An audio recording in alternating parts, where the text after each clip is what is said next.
voyez, le premier numéro de Walfadjri, c'était ça, il y a 32 ans. Et avec la même date, le 13 janvier 1984. C'était ça le premier numéro. Et le premier éditorial de Walfadjri que j'avais fait, le voici. Sur lequel on avait bien écrit pourquoi Walfadjri.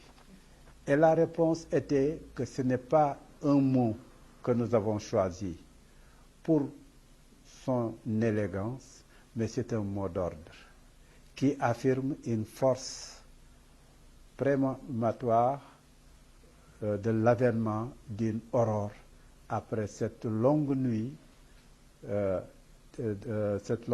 ténèbres, après cette longue nuit de ténèbres dans le monde et dans le continent africain. Donc la même chose, je le réitère, avec l'éditorial de 32 ans. C'est cette aurore qu'attend l'Afrique, qui a connu le colonialisme, qui a connu toutes sortes d'asservitudes jusqu'à appauvrir ce peuple, ce continent. Et c'est ça encore qui pousse Walfadjri aujourd'hui pour dire arrêtez ces arrestations qui continuent à affaiblir des gens puisqu'ils ont une idée.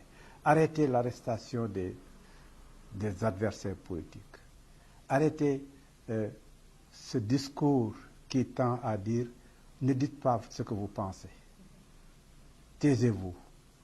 Donc, après 32 ans, on a encore cet objectif pour dire que la prison aujourd'hui doit être vidée de ses détenus politiques.